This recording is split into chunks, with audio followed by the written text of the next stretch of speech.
刚才你晕倒了。 Cerita dikanjut di mana Lindong diajak pergi bersama dengan Tang Xinlian atas perintah Mo Luo. Para ahli di sekitar tempat itu juga menunjukkan ekspresi terjekut ketika melihat Lindong karena mereka tidak menyangka Lindong memiliki hubungan dengan Mo Luo. Setelah keributan di gedung akhirnya mereda, Lindong mengajak Gu Mengqi dan yang lainnya pergi bersamanya. Lindong tidak ingin meninggalkan mereka di tengah situasi yang mulai ramai dibicarakan. Tang Xinlian kemudian memimpin mereka pergi sementara banyak orang di dalam gedung mulai berspekulasi mengenai hubungan antara Lindong dan Mo Luo. Di atas lantai gedung itu, seorang pria berpakaian biru berbicara pada rekannya bahwa sangat mengejutkan Mo Luo ingin bertemu Lindong secara pribadi. Rekannya yang berpakaian abu-abu menilai bahwa Lindong pasti bukan orang binasa. Setelah itu pada akhirnya mereka meninggalkan tempat tersebut sambil mengatakan bahwa kompetisi memperebutkan simbol leluhur Guntur pasti akan menjadi sangat menarik. Sementara itu di sudut gedung yang sepi, seorang pria berjubah hitam yang sebelumnya tidak memperhatikan keributan tiba-tiba menyebut nama Lindong dengan suara serak. Setelah memastikan bahwa Lindong memang telah tiba di kota tersebut, pria berjubah hitam itu memperlihatkan tatapan tajam. Selanjutnya ia pada akhirnya meninggalkan gedung dengan cepat dan menghilang ke langit malam. Sementara itu di sisi lain, Lindong pada akhirnya kembali bertemu Mo Luo di aula besar istana Dewa Api. Ketika Mo Luo melihat Lindong, Mo Luo merasakan dua kekuatan besar di dalam tubuh Lindong, yaitu simbol leluhur pelahap dan simbol leluhur Guntur. Mo Luo pun menghela nafas dan menyatakan bahwa Lindong benar-benar berhasil memperoleh simbol leluhur Guntur. Lindong menjawab dengan hormat bahwa semua itu juga berkat kesempatan yang diberikan oleh Mo Luo. Menurut Lindong, jika Mo Luo benar-benar ingin menghentikannya, Lindong tidak mungkin berhasil. Mo Luo tersenyum dan mengatakan bahwa Lindong memang layak mendapatkannya karena mampu menahan 3 serangannya. Tang Xinlian yang berdiri di samping Mo Luo memandang Lindong dengan curiga karena ia tidak percaya Lindong mampu menahan 3 serangan Mo Luo. Bagaimanapun juga serangan Mo Luo benar-benar terkenal sangatlah kuat. Sementara itu Lindong lanjut menanyakan apakah Kingzi sudah datang karena Lindong sangat menghormati Kingzi yang pernah menyelamatkan mereka di kota iblis unik. Mo Luo pun menjelaskan bahwa Kingzi belum tiba dan mereka masih berusaha mengumpulkan sebanyak mungkin bantuan karena rencana kali ini sangatlah penting. Mo Luo kemudian menanyakan apakah Lindong datang untuk mengambil esensi petir. Lindong mengakui bahwa itu memang tujuannya, namun Lindong menyatakan bahwa dirinya akan mematuhi aturan dan menunggu hingga kompetisi selesai. Mo Luo mengangguk dan menjelaskan bahwa sesuai aturan hanya juara kompetisi yang berhak mendapatkan esensi petir. Namun sebenarnya rencana di balik kompetisi itu jauh lebih besar. Mo Luo mengatakan bahwa simbol leluhur Guntur yang akan diperebutkannya sebenarnya hanyalah umpan untuk memancing munculnya Yimo yang tersembunyi. Karena itu mereka harus merahasiakan fakta tersebut agar para Yimo tidak menyadari rencana mereka. Mo Luo juga menduga bahwa para Yimo kemungkinan besar akan menyembunyikan diri di dalam tubuh manusia dan mengikuti kompetisi secara normal. Jika salah satu dari mereka berhasil menjadi juara, maka rahasia bahwa simbol leluhur Guntur itu palsu akan terbongkar dan seluruh rencana untuk memancing Yimo kuat akan gagal. Oleh karena itu, mereka harus memastikan bahwa juara kompetisi adalah manusia biasa sehingga para Yimo yang bersembunyi akan terpaksa muncul untuk merebut simbol leluhur tersebut. Lindong memahami rencana itu lalu memandang Tang Xinlian dan mengatakan bahwa Tang Xinlian seharusnya menjadi kandidat kuat untuk menjadi juara. Namun Mo Luo menggelengkan kelapa dan mengatakan bahwa meskipun Tang Xinlian sangat kuat, kemenangan tetap tidak dapat dijamin. Tang Xinlian terlihat tidak puas dengan perkataan itu, tetapi akhirnya tetap diam. Sementara itu Lindong segera menyadari bahwa Mo Luo mungkin mengetahui sesuatu yang tidak diketahui oleh orang lain. Setelah didesak, Mo Luo pada akhirnya menjelaskan bahwa ia mencurigai seseorang di peringkat teratas daftar pemula, yaitu sosok bernama Su Xiu. Kecurigaan itu membuat Lindong terdiam karena berarti kompetisi kali ini jauh lebih berbahaya dari yang diperkirakan. Tang Xinlian kemudian mengatakan bahwa jika Su Xiu benar-benar berbahaya, bahkan Lindong mungkin tidak mampu menghadapinya. Lindong mengangguk dan menanggapinya dengan santai. Lindong berkata bahwa dirinya hanya berada pada tahap kehidupan mendalam sempurna sehingga tidak pantas dibandingkan dengan para ahli papan atas. Namun Mo Luo segera mengatakan bahwa Lindong tidak perlu menyembunyikan kekuatannya di hadapannya. Selanjutnya ia menegur Tang Xinlian yang bersikap kekanak-kanakan. Ia berkata agar Tang Xinlian jangan bersikap seperti itu dalam rencana penting ini. Selanjutnya Moluo kembali membahas informasi lain yang baru saja ia peroleh. Menurut Moluo, selain Su Xiu, ada satu orang lagi yang harus sangat mereka waspadai dalam kompetisi ini.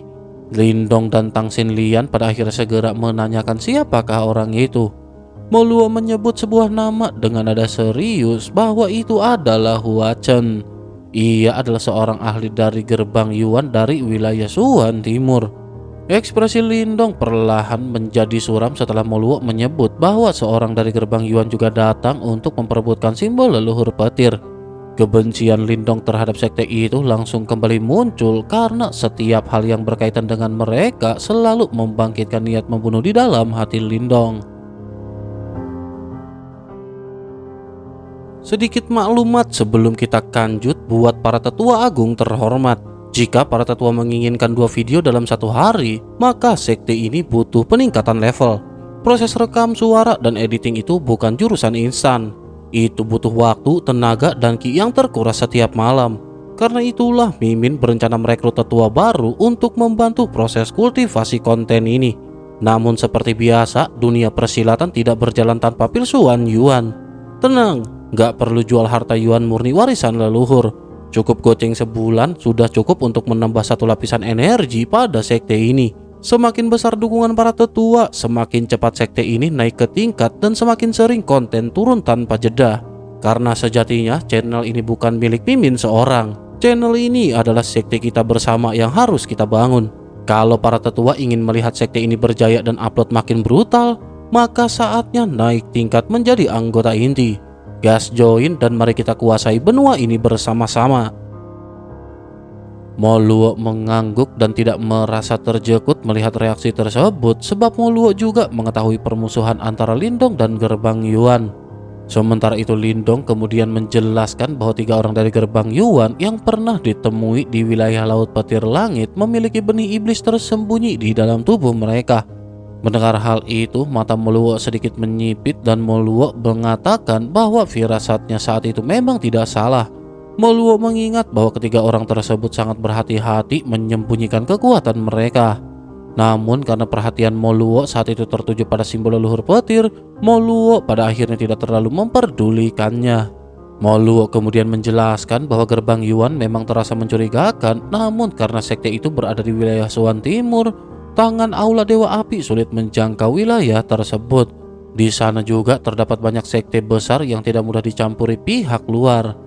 Walaupun begitu, Moluo berkata bahwa jika gerbang Yuan benar-benar bersekutu dengan Yimo, maka cepat atau lambat mereka pasti akan berhadapan lagi dan Moluo sendiri tidak akan ragu memusnahkan mereka. Lindong lanjut menanyakan tentang Hua Chen yang disebut Moluo sebelumnya. Moluo pun menjelaskan bahwa informasi mengenai orang itu tidak banyak, tetapi jika gerbang Yuan benar-benar mengirimnya untuk memperebutkan simbol leluhur petir, maka Hua Chen pasti sangat kuat. Karena itu Moluo memperingatkan Lindong dan Tang Xinlian agar berhati-hati selama kompetisi. Lindong hanya bisa mengangguk sambil merasakan sedikit pusing. Selain Su Xiu yang sangat kuat, kini muncul pula Hua Chen dari gerbang Yuan. Belum lagi para ahli lain dari daftar pendatang baru yang juga bukan orang binasa. Lindong mulai menyadari bahwa kompetisi kali ini pasti akan sangat sengit. Sementara itu, Moluo kemudian memberitahu bahwa kompetisi akan dimulai 5 hari lagi. Selama waktu itu, Lindong diminta tetap berada di kota api dan jika ada masalah bisa mencari Tang Xinlian. Hal itu dikarenakan Tang Xinlian merupakan pemimpin unit penegak hukum di kota tersebut. Moluo juga bercanda agar Lindong tidak membuat masalah karena jika tertangkap oleh Tang Xinlian maka akibatnya tidak akan menyenangkan. Lindong sedikit terjekut mendengar bahwa Tang Xinlian memimpin pasukan penegak hukum. Lindong menatap Tang Xinlian dengan ekspresi canggung karena sebelumnya Lindong memang sudah sempat ditangkap oleh pasukan tersebut. Tang Xinlian hanya menatap Lindong dengan tenang dan mengatakan bahwa dirinya tidak akan menyalahgunakan hukum untuk kepentingan pribadi.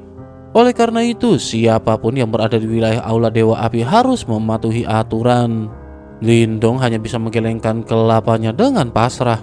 Namun Tang Xinlian tiba-tiba tersenyum cerah dan menepuk bahu Lindong sambil mengatakan bahwa jika Lindong patuh berada di sisinya, maka tidak akan ada seorang pun yang berani menyinggung Lindong di kota api. Setelah berkata demikian, Tang Xinlian pada akhirnya segera berbalik dan pergi dengan langkah percaya diri. Mo Luo tertawa keras melihat reaksi Lindong lalu menggoda Lindong dengan mengatakan bahwa Tang Xinlian adalah murid pertamanya yang sangat luar binasa. Mo Luo bahkan bercanda bahwa karena usia mereka hampir sama, Lindong dan Tang Xinlian mungkin cocok bersama. Mendengar hal itu, Lindong langsung panik dan buru-buru berpamitan serta melarikan diri dari aula. Setelah Lindong pergi, ruang aula tiba-tiba terdistorsi dan seorang tetua berjubah merah muncul. Tetua pertama itu membahas kondisi kompetisi bersama dengan Mo Luo. Tetua tersebut menjelaskan bahwa Su Xiu sangat kuat sedangkan kekuatan Hua Chen masih belum diketahui. Jika gerbang Yuan benar-benar bekerja sama dengan Yimo, maka Hua Chen kemungkinan akan menjadi lawan yang sangat berbahaya. Tetua itu juga menilai bahwa kekuatan Tang Xinlian mungkin tidak cukup untuk menahan Su Xiu dan Hua Chen sendirian. Sementara Lindong memang mampu menahan 3 serangan Mo Luo sebelumnya, tetapi sebenarnya itu lebih karena Lindong menggunakan berbagai kartu truf dan kebetulan tertentu. Dalam kompetisi nyata, trik seperti itu tampaknya tidak akan mudah untuk digunakan. Karena itu tetua pertama menyarankan agar mereka mencari bantuan tambahan dari Zhou Ze yang dikenal sebagai Raja Kecil Myriad dari Gunung Seribu Manifestasi. Mo Luo berpikir sejenak lalu tertawa karena mengetahui bahwa Zhou Ze selalu menyukai Tang Xinlian. Mo Luo akhirnya memutuskan untuk meminta Tang Xinlian berbicara dengan Zhou Ze agar membantu mereka. Setelah keputusan itu dibuat, mata Mo Luo memancarkan cahaya dingin. Mo Luo mengatakan bahwa kesempatan ini juga akan digunakan untuk membuka mata para ahli dunia tentang ancaman besar yang selama ini tersembunyi dalam kegelapan, yaitu Yimo. Sementara itu di luar aula, Lindong menemukan Tang Xinlian duduk di tangga batu. Rambut merah Tang Xinlian terurai lembut dan banyak penjaga di sekitar tempat itu diam-diam memperhatikan Tang Xinlian dengan kagum. Tang Xinlian pada saat ini memanggil Lindong untuk segera duduk di sampingnya. Lindong duduk dan melihat bahwa aura gagah Tang Xinlian saat ini sedikit melemah digantikan oleh kelembutan yang jarang terlihat. Tang Xinlian kemudian berkata bahwa rencana Mo Luo sebenarnya sangat berbahaya karena Yimo sangat kuat. Lindong mengangguk dan menjelaskan bahwa Yimo mungkin akan bergerak, tetapi mereka kemungkinan tidak akan keluar sepenuhnya karena jika mereka melakukannya, maka keberadaan mereka akan terbuka bagi seluruh dunia. Jika hal itu terjadi, maka para ahli kuat di dunia pasti akan bersatu melawan mereka. Tang Xinlian kemudian bergumam dengan nada penuh kebencian bahwa makhluk-makhluk itu seharusnya dimusnahkan semuanya. Lindong merasa heran karena kebencian Tang Xinlian tampak terdengar jauh lebih dalam dari biasanya. Tang Xinlian pada akhirnya menceritakan mengenai masa lalunya kepada Lindong. Klan Tang Xinlian dahulu menjaga segel yang menahan Yimo karena warisan leluhur mereka. Namun ketika Tang Xinlian masih kecil, klan Tang Xinlian dibantai oleh orang misterius dan hanya Tang Xinlian yang selamat. Pada saat yang sama, Yimo yang tersegel juga berhasil dibebaskan. Tang Xinlian pada akhirnya diselamatkan oleh Mo Luo dari tumpukan mayat keluarganya. Mendengar cerita itu, Lindong hanya bisa menghela nafas dan meminta maaf. Tang Xinlian tersenyum tipis lalu berkata bahwa apapun yang terjadi, Tang Xinlian akan melindungi aula Dewa Api dan akan melakukan segala cara untuk memusnahkan Yimo jika mereka berani menyerang tempat itu. Lindong menatap wajah Tang Xinlian dan tiba-tiba teringat seseorang di Sekte Dao yang dulu juga memiliki tekad yang sama untuk melindungi sektenya. Ingatan itu membuat Lindong terdiam sejenak sebelum akhirnya Lindong menarik nafas dalam dan berkata bahwa cepat atau lambat Yimo pasti akan diusir dari dunia ini. Tang Xinlian pada akhirnya mengangguk sebelum akhirnya kembali tertawa ringan. Tang Xinlian menepuk bahu Lindong sekali lagi lalu berjalan pergi dengan langkah anggun sambil mengatakan bahwa jika Lindong menghadapi masalah di kota api, Lindong hanya perlu menyebutkan nama Tang Xinlian. Selain itu, Tang Xinlian berharap kerjasama mereka dalam kompetisi nanti akan berjalan dengan baik. Lindong memandang punggung Tang Xinlian yang kembali memancarkan aura gagah dan percaya diri, lalu Lindong tersenyum dingin sambil mengangguk perlahan. Selama 5 hari berikutnya, kota api dipenuhi semakin banyak ahli yang datang dari seluruh laut iblis kekacauan. Kota yang sebelumnya sudah ramai berubah menjadi tempat paling sibuk di seluruh wilayah tersebut.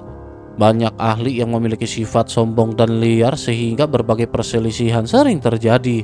Perkelahian kecil muncul di berbagai sudut kota dan keadaan sempat menjadi kacau.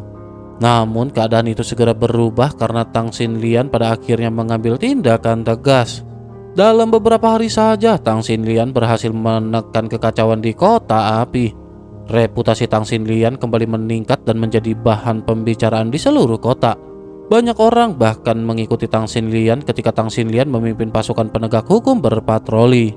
Dengan begitu, keberadaan dari Tang Xinlian menjadi pusat perhatian sambil semua orang menunggu kompetisi dimulai. Sementara itu Lindong menjalani hari-harinya dengan cukup santai. Kelompok Huang Ling tidak lagi datang mencari masalah setelah kejadian sebelumnya. Hal itu juga kemungkinan karena mereka merasakan waspada terhadap Tang Xinlian. Mereka beberapa kali bertemu tetapi tatapan Huang Ling dan rekan-rekannya hanya menatap Lindong dengan ekspresi aneh tanpa berani memprovokasi. Pada suatu hari, Lindong berdiri di dekat jendela bangunan tinggi sambil memandang kota yang ramai. Tiba-tiba seorang pria berpakaian biru muncul di belakang Lindong. Pria itu memperkenalkan diri sebagai Zhou Ze. Lindong segera menyadari bahwa Zhou Ze adalah Little Myriad King yang berada di peringkat ketiga daftar pendatang baru. Zhou Ze kemudian duduk bersama Lindong dan mengatakan bahwa Master Moluo sebelumnya datang menemui Zhou Ze. Master Moluo meminta Zhou Ze untuk mencoba menghentikan Su Xiu agar tidak menjadi juara dalam kompetisi. Namun meskipun begitu, Master Moluo tidak menjelaskan alasannya kepada Zhou Ze. Lindong memahami maksud tersebut karena keberadaan iblis luar kemungkinan tidak ingin diketahui banyak orang. Sementara itu Zhou Ze kembali berkata bahwa Tang Xinlian juga membicarakan hal yang sama kepadanya. Karena permintaan Tang Xinlian, Zhou Ze pada akhirnya tidak bisa menolak. Lindong kemudian menyadari bahwa kedatangan Zhou Ze mungkin juga berkaitan dengan kedekatan Lindong dengan Tang Xinlian selama beberapa hari terakhir. Lindong pada akhirnya menjelaskan bahwa hubungan Lindong dengan Tang Xinlian hanyalah sebatas teman. Saat percakapan itu berlangsung, Tang Xinlian tiba-tiba datang dari langit bersama dengan 100 lebih anggota unit penegak hukum. Tang Xinlian langsung menatap Zhou Ze dengan curiga dan bertanya apakah Zhou Ze sedang mencari masalah dengan Lindong. Zhou Ze segera menyangkal dan mengatakan bahwa Zhou Ze hanya berbicara dengan Lindong. Tang Xinlian kemudian masuk ke dalam bangunan dan mengambil botol anggur milik Lindong. Ia lanjut meminumnya dengan santai sambil mengeluh bahwa mengurus kekacauan di kota sangat melelahkan. Setelah itu Tang Xinlian berkata bahwa hingga saat itu Tang Xinlian masih belum menemukan jejak Su Xiu maupun Hua Chen. Lindong mengatakan bahwa tidak perlu terlalu cemas karena kompetisi akan dimulai keesokan hari dan mereka pasti akan muncul. Tang Xinlian lalu menyusun rencana bahwa Tang Xinlian akan menghadapi Su Xiu sementara Zhou Ze akan menghadapi Hua Chen. Untuk Lindong sendiri, ia hanya akan mengamati situasi dan bertindak sesuai keadaan. Lindong tidak menolak keputusan itu meskipun Tang Xinlian sebenarnya sedikit meragukan kekuatan Lindong. Namun tepat ketika percakapan itu selesai, Lindong tiba-tiba merasakan getaran dari dua simbol leluhur di tubuhnya.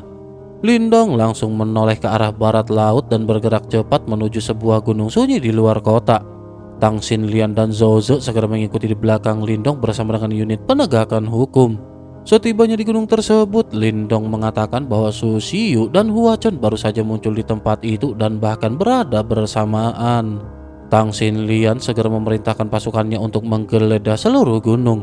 Akan tetapi setelah pencarian selama beberapa waktu, tidak ada seorang pun yang pada akhirnya ditemukan. Tang Xinlian merasa kesal karena mereka berhasil melarikan diri. Lindong kemudian berkata bahwa tidak masalah karena mereka pasti akan muncul dalam kompetisi keesokan hari. Setelah itu Lindong, Tang Xinlian dan Zhou Ze dan seluruh pasukan pada akhirnya kembali ke kota. Namun setelah sekitar setengah jam, dua sosok misterius muncul di tanah dengan kabut hitam. Kedua sosok itu ternyata adalah Su Xiu dan Hua Chen yang sejak awal bersembunyi. Su Xiu memuji kepekaan Lindong karena mampu mendeteksi keberadaan mereka. Hua Chen juga mengakui bahwa Lindong memang benar-benar bukan orang binasa. Sementara itu Su Xiu kemudian mengatakan bahwa dalam kompetisi nanti mereka harus bekerja sama untuk merebut simbol leluhur petir. Selain itu, Susio juga bertekad untuk menghabisi Lindong. Setelah menyepakati rencana tersebut, keduanya kembali menghilang dalam kabut hitam sambil menantikan kompetisi yang akan dimulai keesokan hari. Singkat cerita, keesokan harinya matahari merah muncul dari permukaan laut dan menyinari wilayah luas Laut Iblis Kekacauan. Kota api segera dipenuhi keramaian karena para ahli dari berbagai wilayah berkumpul untuk menyaksikan dimulainya kompetisi besar yang telah lama dinantikan. Dari segala arah, cahaya para kultivator melesat ke langit dan menuju pusat kota seperti hujan meteor yang tak terhitung jumlahnya. Lindong berdiri bersama dengan Mulingsan, Gumengki, dan Guya di sebuah bangunan dekat pusat kota. Di tempat itu, mereka memandang komplek aula megah milik Aula Dewa Api. Lindong merasakan banyak aura kuat dari dalamnya dan menyadari bahwa kekuatan Aula Dewa Api memang pantas disebut sebagai salah satu kekuatan terbesar di Laut Iblis Kekacauan. Langit di atas aula itu dipenuhi oleh lautan manusia yang datang untuk menyaksikan atau ikut serta dalam kompetisi. Suasana begitu riuh hingga bahkan awan di langit juga tampak terguncang oleh gelombang suara. Tak lama kemudian, sekelompok besar sosok berbaju zirah merah tiba-tiba melesat keluar dari aula Dewa Api dan berhenti di langit. Mereka berjumlah 1000 orang dan masing-masing memegang tombak besar. Aura mereka menyatu menjadi tekanan yang kuat hingga banyak ahli di sekitar langsung menahan sikap sombong mereka. Gumengki menjelaskan bahwa pasukan itu adalah penjaga Dewa Api, kekuatan tempur utama Aula Dewa Api. Jumlah mereka selalu dipertahankan 1000 orang dan persaingan di antara mereka sangat kejam karena setiap anggota baru hanya bisa masuk jika anggota lain tersingkir. Di depan pasukan itu berdiri sosok wanita tinggi dengan zirah merah menyala yang memperlihatkan aura gagah dan memikat. Rambut merah panjangnya tampak seperti menyala seperti api yang berkibar di udara. Wanita itu memegang tombak merah dengan ukiran burung phoenix dan ujung tombaknya berbentuk kepala phoenix tajam. Sosok itu tidak lain dan bukan adalah Tang Xinlian yang dikenal sebagai peri api. Gumengki pada saat ini kembali menjelaskan bahwa Tang Xinlian memperoleh posisi itu bukan karena statusnya sebagai murid pertama Moluo, namun semua itu didapatkan olehnya karena kemampuannya sendiri. Ketika pertama kali bergabung dengan penjaga Dewa Api, Tang Xinlian berada di posisi paling bawah. Namun dalam waktu 2 tahun, Tang Xinlian berhasil mengalahkan semua anggota lainnya dan akhirnya diakui sebagai komandan pasukan tersebut. Mendengar penjelasan itu, Guya dan Guyan memuji dengan kagum, sementara Lindong juga mengakui bahwa wanita itu memang luar binasa. Mulingsan kemudian berkata bahwa Lindong juga tidak kalah hebat karena ia mencapai posisi sekarang tanpa bantuan siapapun. Lindong hanya mengandalkan dirinya sendiri sejak keluar dari Kekaisaran Gretian. Lindong hanya tertawa dan mengatakan bahwa ia tidak sendirian karena ia masih memiliki 2 saudara yang selalu menemaninya. Ia juga menolak dibandingkan dengan Tang Xinlian karena merasa tidak ada kebanggaan jika bersaing dengan seorang wanita. Tak lama kemudian, cahaya merah lain muncul dari aula Dewa Api. Seorang pria tinggi dengan jubah merah melangkah keluar dari lautan api yang mengelilinginya. Suhu di sekitarnya langsung meningkat dan kehadirannya membuat kerumunan menjadi lebih tenang. Pria itu adalah Moluo, pemimpin Aula Dewa Api dan pemilik simbol leluhur api yang terkenal di seluruh wilayah Laut Iblis Kekacauan. Moluo memandang seluruh kerumunan dengan mata merah menyala sebelum mengumumkan bahwa kompetisi akan segera dimulai. Ia menjelaskan bahwa pemenang terakhir dari kompetisi ini akan mendapatkan simbol leluhur petir. Setelah itu, Moluo mengangkat tangannya dan memunculkan sebuah cermin raksasa berwarna merah di langit. Cermin itu memiliki dunia di dalamnya yang akan menjadi arena dari kompetisi. Moluo lanjut menjelaskan bahwa di dalam cermin itu terdapat sebuah gunung besar bernama Gunung Tak Terukur. Gunung itu memiliki 10 puncak yang masing-masing menyimpan segel. Hanya 10 orang yang berhasil memperoleh segel puncak tersebut yang berhak mendaki ke puncak gunung. Di sanalah simbol leluhur petir berada dan dengan kata lain, hanya 10 orang terkuat yang dapat memperebutkan simbol tersebut. Setelah penjelasan selesai, Moluo mengumumkan dimulainya kompetisi petir. Seketika suasana meledak dengan sorakan dari para kultivator. Para ahli dari segala arah pada akhirnya langsung melesat menuju cermin raksasa itu seperti kawanan belalang yang menutupi langit. Di kejauhan, Tang Xinlian menoleh ke arah Lindong sambil tersenyum tipis. Tang Xinlian kemudian melesat ke dalam cermin sambil mengatakan bahwa Lindong sebaiknya tidak tertinggal terlalu jauh karena Tang Xinlian tidak akan menahan diri. Mendengar tantangan itu, pada akhirnya semangat Lindong langsung bangkit. Lindong mengajak Mu Lingsan bergerak bersama, lalu keduanya terbang mengikuti arus para ahli yang memasuki dunia di dalam cermin. Dengan begitu, kompetisi besar yang mengguncang seluruh Laut Iblis Kekacauan pada akhirnya resmi dimulai. Sementara itu, di dalam cermin tak terukur terbentang dunia luas yang dipenuhi dengan pegunungan hijau tanpa batas. Hutan lebat, gunung tinggi, dan suara binatang iblis membuat tempat itu tampak hidup seperti dunia nyata. Ketika celah raksasa terbuka di langit, banyak sekali cahaya jatuh seperti hujan dan para ahli dari berbagai wilayah memasuki ruang tersebut. Kedatangan mereka pada akhirnya segera mengubah wilayah yang semula damai menjadi penuh gejolak. Di salah satu wilayah hutan, Lindong dan Mu Lingsan muncul bersamaan. Lindong mengamati lingkungan di sekitar dengan rasa kagum karena tidak menyangka Aula Dewa Api memiliki harta Yuan murni yang mampu menciptakan dunia ruang tersendiri seperti miliknya. Sementara itu Mu Lingsan menatap langit dengan mata berbinar karena melihat begitu banyak ahli turun seperti kembang api. Lindong kemudian menyadari bahwa di telapak tangannya muncul segel cahaya yang menjadi tanda keselamatan. Jika segel itu dihancurkan, pemiliknya akan langsung berpindah keluar dari cermin tak terukur. Tetapi jika hal itu terjadi, maka otomatis ia kehilangan kesempatan untuk memperebutkan simbol leluhur petir. Lindong pun menghela nafas sebelum akhirnya banyak ahli lain mendarat di sekitar mereka dan segera berlari menuju pegunungan hijau yang luas. Lindong berkata bahwa mereka juga harus segera bergerak karena hanya ada satu simbol leluhur petir dan semua orang di tempat ini adalah pesaing. Lindong pada akhirnya segera berubah menjadi cahaya hijau dan melesat menuju hutan, sementara Mu Lingsan mengikuti dari belakang. Ketika semakin banyak ahli bergerak di dalam ruang, pertempuran mulai meletus dari berbagai tempat. Banyak pertarungan kecil dan besar terjadi karena setiap orang ingin menyingkirkan pesaingnya. Selain itu, di dalam hutan juga terdapat binatang iblis yang kuat sehingga para peserta harus menghadapi bahaya dari dua arah.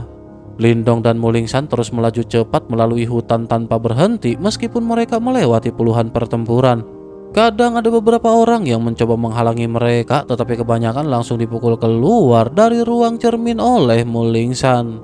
Seiring dengan mereka yang memasuki ke wilayah terdalam, Lindong mulai merasakan bahwa aura para ahli di sekitar semakin kuat.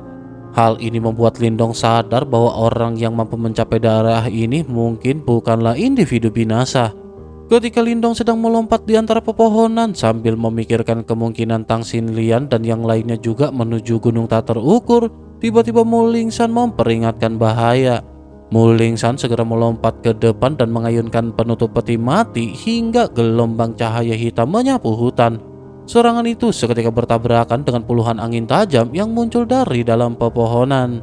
Benturan tersebut menimbulkan ledakan kuat yang menghancurkan banyak pohon raksasa di sekitarnya.